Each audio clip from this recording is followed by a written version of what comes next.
everybody. This month, our theme is On My Block, and we're going to learn about how to have compassion for the people around us.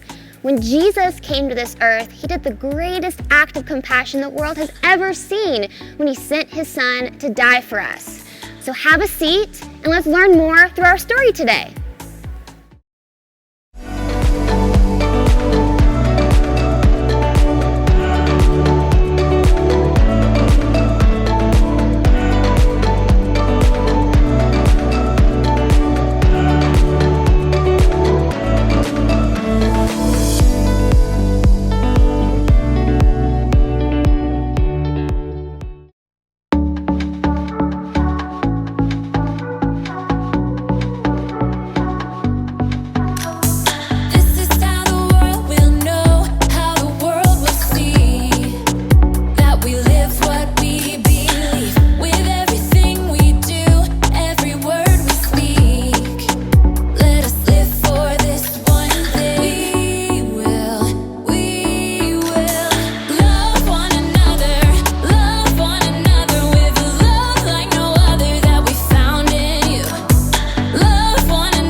Have you on my block. As you can see, we've got a whole community of people living right here, working together to help each other and show compassion. Compassion is caring enough to do something about someone else's need. Every person is made in their own unique way, and every person can use what they have to show compassion. You want to see? They can build things. Ooh, I know. They can fix things. And even make people feel safe. Everybody has a part to play. And there are clues, even when you're young, to help you know what your part is. For instance, you might like to help your parents out around the kitchen. Someday you may be a chef. Or maybe you like building things out of Legos. You might grow up to be a construction worker. Oh, these are not toys. What if you really love animals? Oh, how cute! Someday, you could be a veterinarian. Oh, even cuter! If you look really close at what you're good at and the gifts you've been given, you might get a glimpse of what you'll be like when you're older. Or, like you'll see in today's story, God can use what you have right now to do something miraculous. I'm not sure what I have to give, but I hope it involves a cute puppy. I'll see you next time. The Bible. It's 66 books of history, stories, letters, and poetry that fit together to form God's one big story.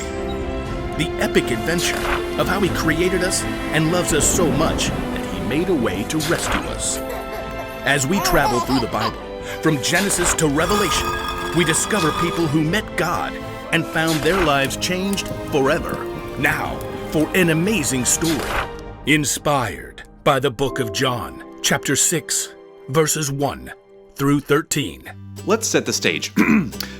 Jesus had been performing amazing miracles and healing people. Great crowds gathered wherever He went. So, when Jesus needed a little time away, He crossed the Sea of Galilee with His friends. He was probably looking forward to a quiet day on the mountainside, overlooking the lake. But the crowds had followed.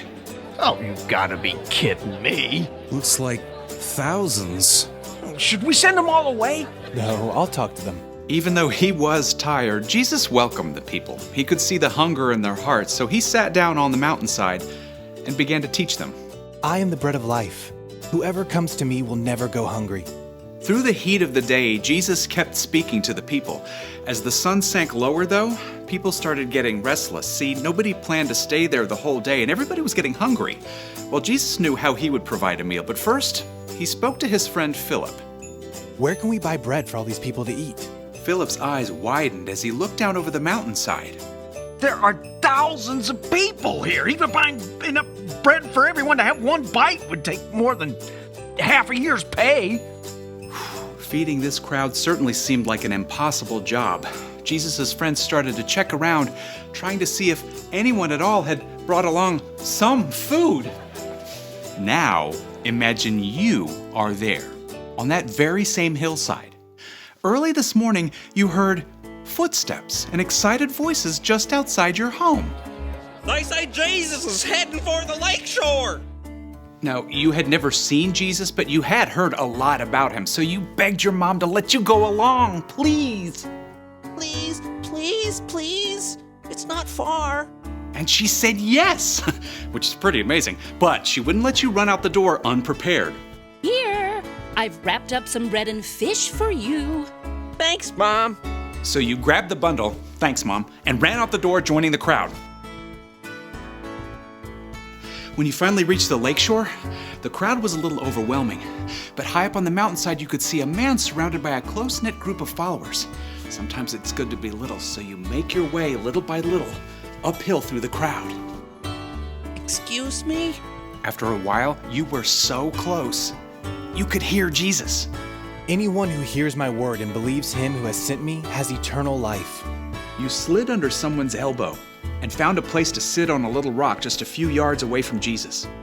And all day, you listened. You weren't bored even a bit, because somehow everything Jesus said, it seemed like He was saying it just to you. In fact, you even forgot to eat your lunch. Oops. Guess I am kind of hungry. Now you can see other people are getting hungry too. And Jesus has taken a short break to talk with His friends, and then you're sad because Jesus is probably planning to send everybody away to get their own food. But then, a few of His friends start walking through the crowd. Does anyone have any food? Nothing here, I'm sorry. Oh, you really want your bread and fish at this point, but as tired and hungry as you are, you know Jesus has been working hard all day. So, you clear your throat, and then you say, I do. Great. What do you got? 5 little loaves and 2 fish. Not much. I know, but Jesus can have it. Well, thank you. Come along. You follow Jesus' friend Andrew right up to Jesus. Here's a boy with 5 small loaves of barley bread and 2 small fish. It won't go far in such a large crowd. Jesus turns and looks right at you. He can see you're hungry and that you've chosen to give up your lunch anyway. And then He smiles. It's the best thank you you've ever gotten. He reaches out His hands and you give Him your food. Then Jesus turns back to His friends. Have the people sit down. Jesus' friends exchanged surprised glances, but then they started gesturing to the crowd. All right, everyone sit down. Plenty of room. Like a slowly rolling wave from front to back, you see all the people sit down. Then, right beside you, Jesus takes your 5 small loaves of bread and 2 small fish, and he lifts them up to heaven. Father, thank you for this food you've given us. Then, Jesus takes the loaves and breaks them. He begins handing them out to his friends and to the people in the first rows on the ground. He does the same with the fish. You even get some of your own bread and fish back. Yum.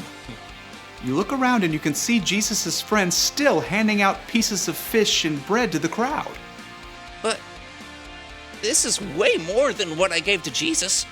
Soon, it seems like the entire crowd is eating dinner. Your own stomach is already full, and you still have bread and fish left over. As the people around you begin to finish their meals, Jesus calls his friends again. Gather the leftover pieces. Don't waste anything. You watch in amazement as Jesus' friends go through the crowd with large baskets. And sure enough, lots of people have extra bread and fish to drop inside. When the men finally return to Jesus, they've collected 12 full baskets of leftover fish and bread. That's impossible. But you know it happened because you saw it and because you've met Jesus. Nearby, a man exclaims, This must be the prophet who's supposed to come into the world. Now, you aren't sure exactly what that means, but you are sure that Jesus deeply cares for every single person on this hillside. And you're sure that he can take your small lunch to meet every single person's need.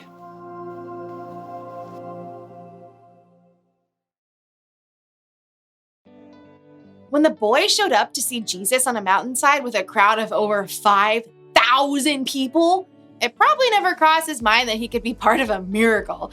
All he had to offer was 5 loaves of bread and 2 fish, and God used it to feed everyone. You never know what God's going to do when you use what you have to help others. So, what do you have? Do you like to entertain people? And are you good with animals? Do you like to make things grow? Do you enjoy serving others? Everybody has something they can use to help others. Could be all you need are these, your hands. Your hands can help lift things, clean things, and repair things. Something else you have is this, your brain. You can use your brain to help solve problems or to help create something incredible. And what about these? Your ears. Sometimes to help others, all you need to do is listen. And then these, your elbows. I'm not really sure what you can use your elbows for. Oh, I got it. You can use your elbows to help a small child find their parents in a crowd. Excuse me. Nailed it. The one thing to remember today is this. Use what you have to help others. You don't have to wait until you're older. God can use even the smallest things to make a big difference. I just thought of another use for your elbows. The chicken dance. Your turn.